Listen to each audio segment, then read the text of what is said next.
Welcome to the Business, Finance, and Comedy Show. I am a guy surrounded by money. Today I'm interviewing Ken Reil, who has the Trademark Watchdog Stop Frivolous Trademarks Facebook group. That's DAWGS for dogs. Why did you start this group? We started this group because we found a number of trademark bullies that were trademarking frivolous phrases and using those trademarks to then come after small businesses on seller platforms and take down listings and selling products. And we needed some kind of a platform where people could get together and voice their concerns and have more than just single businesses, but a place where they could discuss and move forward and try and take some actions to protect themselves. What would you say the easiest way of filing an effective letter of protest is? The easiest way is to take probably take about 30 minutes, 45 minutes, and actually learn what the letter of protest is. It's not a hard thing to put together, but it has to be done right. And we have a lot of info that's on the page, a lot of info that's on the USPTO, and also some new information that we're going to be putting into the group to help members put these together and allow them to file a letter of protest against the trademark applications that they have concerns with. Like I said, it's not a hard process to go through. It just needs to be documented and done right and then filed in the appropriate way that the USPTO wants to do it. It's not something that an attorney has to help you with. It does help, but most members that have filed these have figured out that if they sit down for 30 or 45 minutes and read things and go through the template of how to do it, that they can file successful letters of protest. How often would you say people in your group file letters of protests? They file them quite regularly. There's a lot of members that have learned how to do them that now just do them when they find a phrase that they have a concern with. In the beginning, when we founded the group about 6 years ago, the entire group was just based on filing letters of protest because we had figured out that this was actually a way we could combat some of these frivolous trademark applications. And that was the whole focus. And so everybody did it. And the difference then was it was free as well to file with the USPTO. Since then, the USPTO has uh, gotten, I think, a little bit angry because the number of letter of protests increased, and they see it as somewhat of an administrative drain. So they put in a $50 fee, which is my belief. The only reason they did it was to try and slow our group down from filing letters of protest. Because they have one administration office that approves them and reads them and then pushes them off to the examiners under the application. So now, because the group has spread out a little more between trademark and copyright discussion, the whole focus isn't letters of protest, but there are still hundreds that are being filed, and a very conscientious membership in the group that knows what they are, that knows how to file them, and brings them up to the group when applications are a concern to members, and we can take action. What sort of success rate do you see with letters of protests? Letters of protest are pretty successful. They're actually, I find, very easy to get accepted if you follow the guidelines that are prescribed by the USPTO and follow some of the instructions that we've given. If you don't rush it, if you get your evidence together and get your indexes formulated properly, they're not hard to put through if you have a good point on a lot of evidence within the marketplace. Let's say somebody takes out an application on a phrase that's very commonplace, and what they're trying to do is get that registration so that they can take everybody else down. Well, what they're trying to do is fight against something that is already commonplace in the market, and that's how we have to structure it. I know in the early days when we started the group, we were seeing great success rates. I got to say 60, 70, 80% success rates. I think that those success rates are even higher because the $50 fee that's there now, people want to slow down a second and make sure that they file it correctly. As I said, it's a very simple process to follow, a simple document to put together, and done right, it's very easy, I feel, to get the content accepted by the USPTO. Can international sellers file letters of protests? Yes, that is not restricted to, say, just American people. It can be filed by anybody around the world, anybody that has a concern with letters of protest. Letters of protests are specific to the USPTO within the United States. However, when you go around the world, you have a number of different trademark organizations for each of the different countries, and most of them have some form of opposition or some form of ability to file a statement. We just focus most on the USPTO and the letter of protest because that's where the majority of the platform sellers for our group are. I understand that you're concerned about a particular potential trademark. What is it and how are you getting the people in the group to fight back? Yeah, there's one that's come up recently with a number of others. You know, we see a lot of these pop up. The recent one is, and it may be three people, which, as you can see, is a popular phrase when it's combined with things. So a lot of times you'll see, if you go do a Google search for it, you'll see I love horses and maybe three people. I love pizza and maybe three people.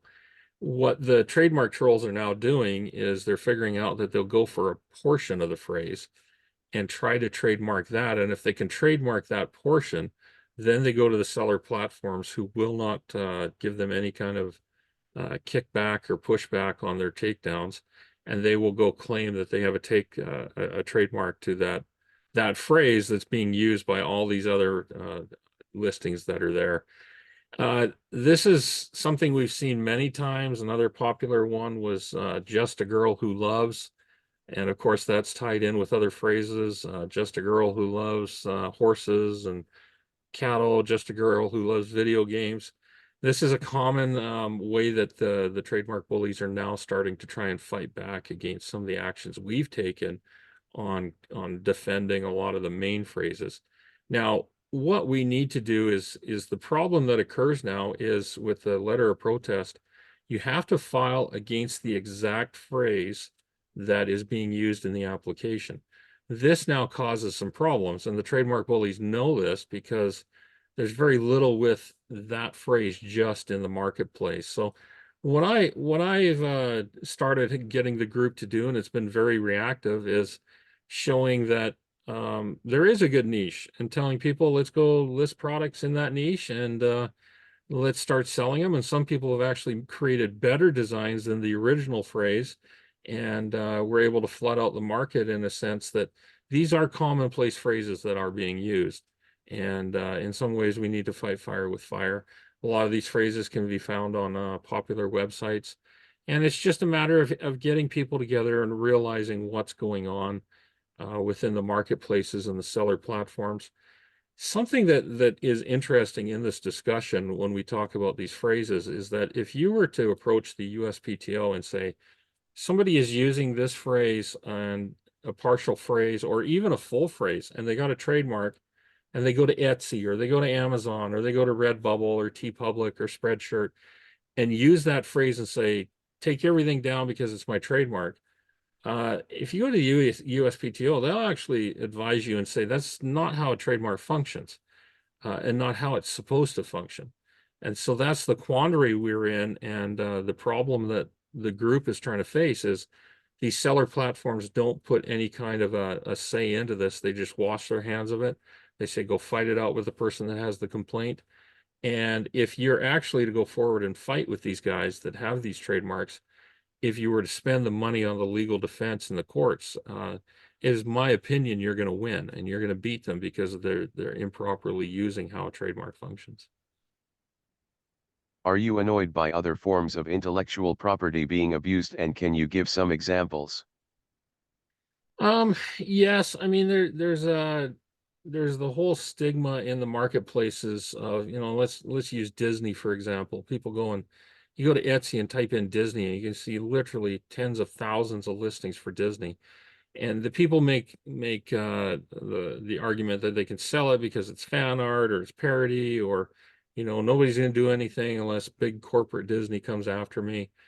Uh, there's a problem when you're straight up stealing content from big brands as well as small brands.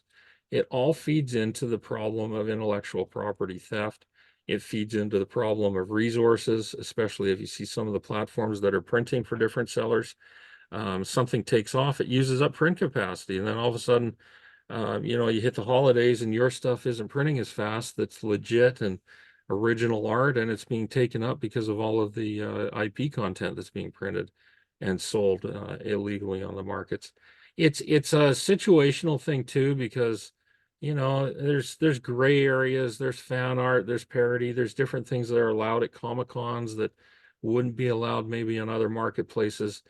I don't get upset with anybody what they're selling. I do get upset if people steal your content, steal your art. I think every seller should be, that if their art's been stolen, that's copyright or even trademark, that they should be upset that somebody else is essentially taking food off their table.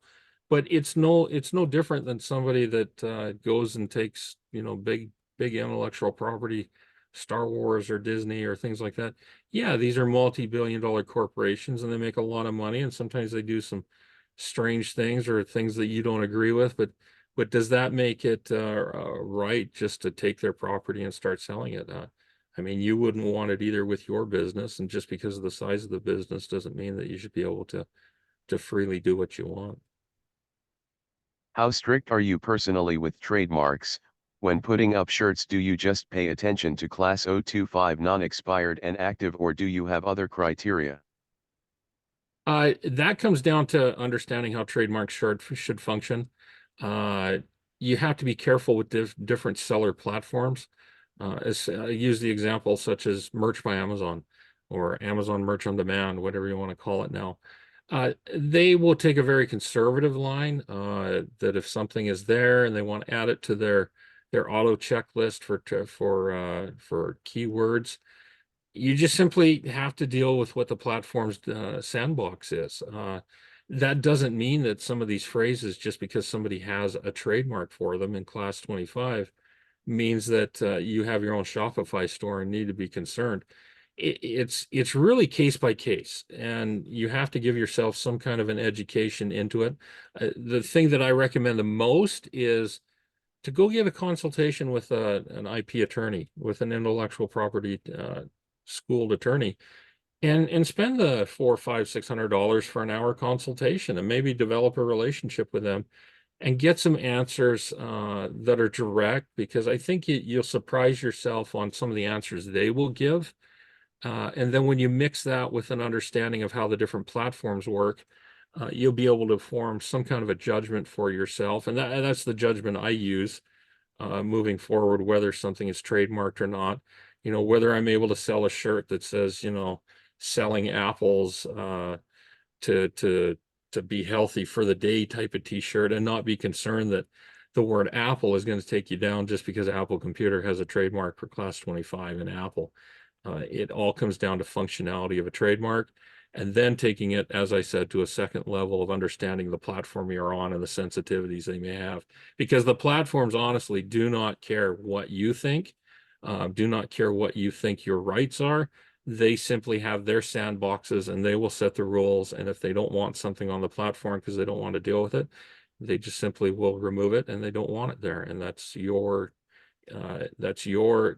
understanding that you have to comply with that and understand how that works.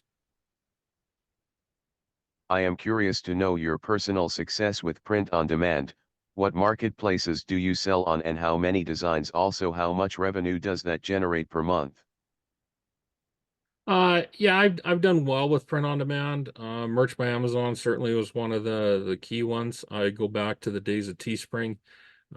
My background is in the sign and design graphics business, going back 20 years, dealing with the sign industry, going back to probably 2012 to 2014, and starting to put up t-shirt designs and some of the early print on demand with Teespring.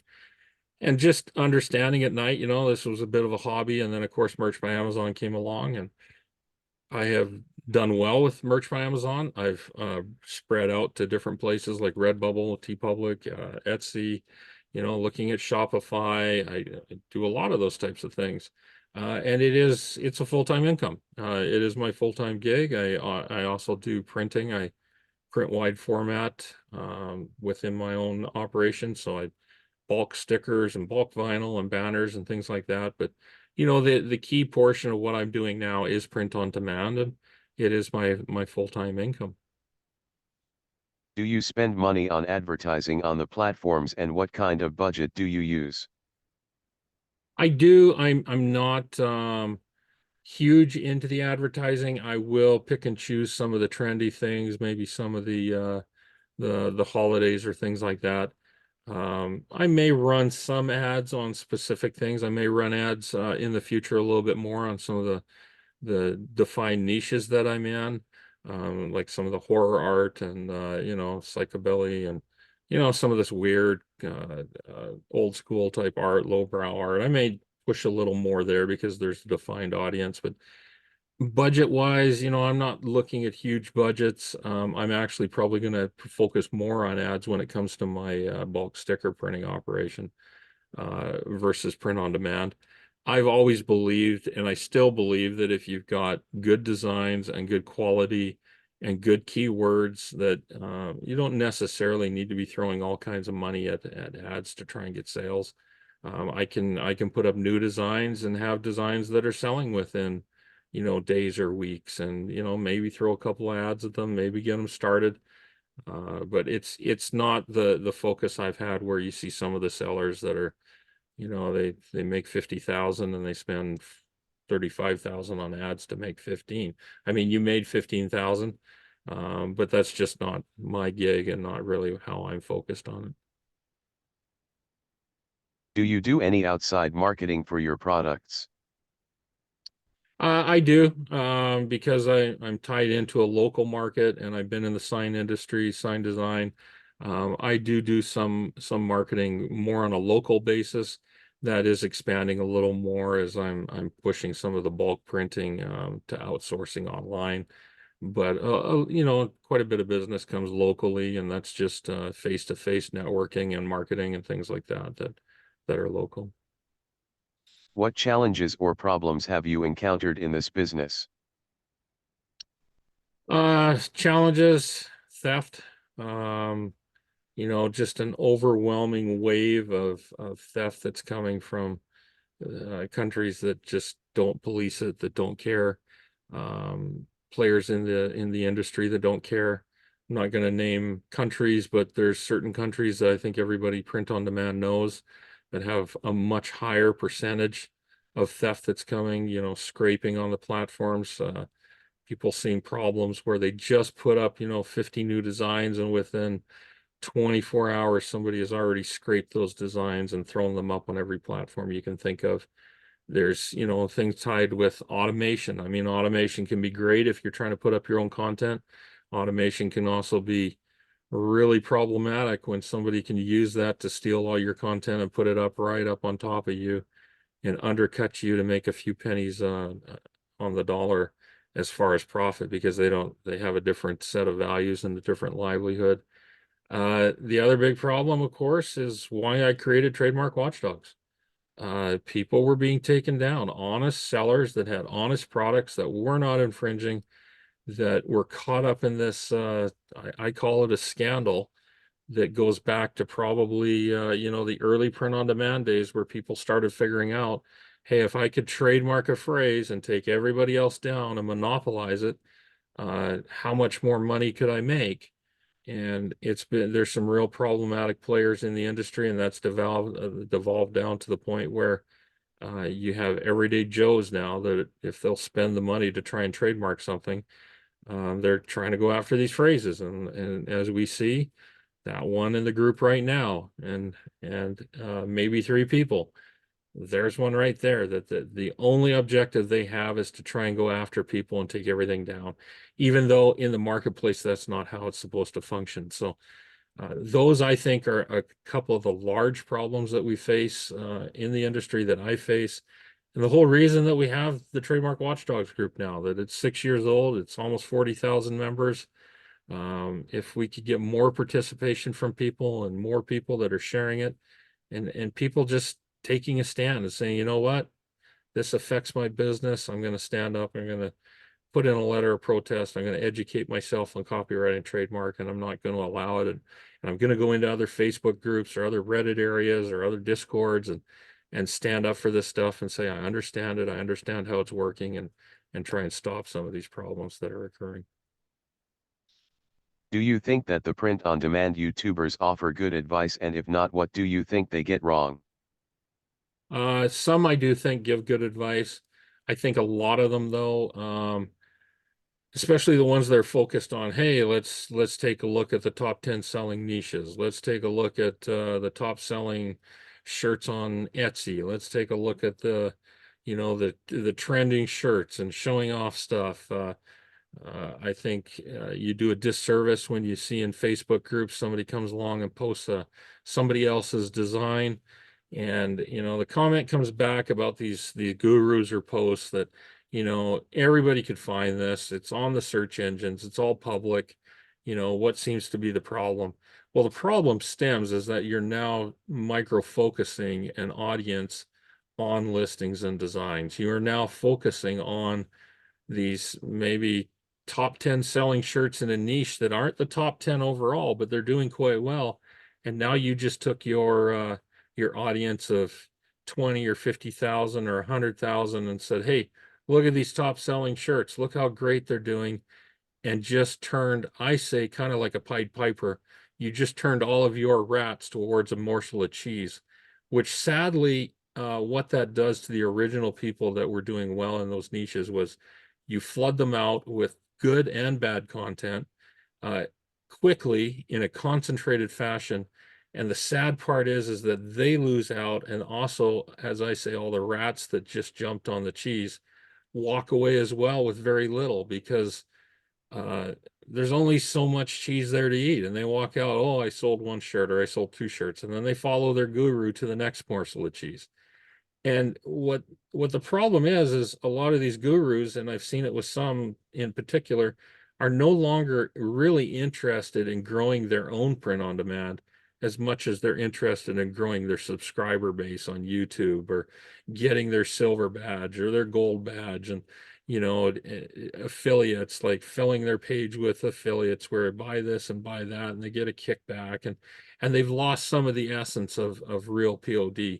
And so print on demand, I think the good ones and the good ones to follow are the ones that are showing you how to do different things with art, or do different things to create or original ideas. The ones that are out there, that aren't afraid to show their numbers. That's another one to ask a guru is, when's the last time you showed your numbers? And there's some very popular ones out there that haven't showed numbers maybe ever, or for years and years, because why would they show it? Why would they? Because they're making their money off of their subscribers, and leading them to different niches, and leading them to top 10 lists, and showing them how to go after these other people that have legitimate business. And the problem you have there as well is you've got good and bad in audiences. You've got good players that honestly want to learn, that aren't out just to copy and steal, but you have other ones that are sitting there simply waiting for somebody to guide them to the next thing that they can steal, or that they can copy and make a quick buck on, and they couldn't care less about what somebody thinks or what intellectual property is. Usually I ask where can people follow you, but I don't know if you're a public figure, so do you want to plug your group again and your socials if applicable? Yeah, the main one, I really have not built a big social media audience. I haven't been interested in like making a YouTube channel to this point, or having some kind of, I guess, guru-esque type of standing or following. Trademark Watchdog certainly is the one that I would plug first. Is it's Facebook based. It's the group. It's if you can put out the message that there is some place for people to actually discuss these things, and be free to put up a post, and try and figure out ways to beat back some of the problems in the industry. It's why we've branched out, and you got the new little and copyright. A lot of people said, why don't we just discuss trademark anymore? Why are these copyright content coming in? And that's because I think there's a platform for people to understand and to learn. So often we see new people come in and have no idea what intellectual property is, have no idea how it functions in the market, and it just gives a place that people can, ask a question and learn and try and get some help. And so that's the place that I would push. Other than that, it's really just individual brands. Um, it's my bulk printing, which, I don't think really ties into some of this discussion. And so go to Trademark Watchdogs, join, put in some action, put in a helping hand, file a trademark letter of protest, spend the $50 if it affects you, and get some of these guys beat back. I would like to thank Ken for the interview. People watching can like, comment, share, subscribe and whatever else you do to videos if you're watching in the future. If you don't find notifications annoying, you can turn notifications on.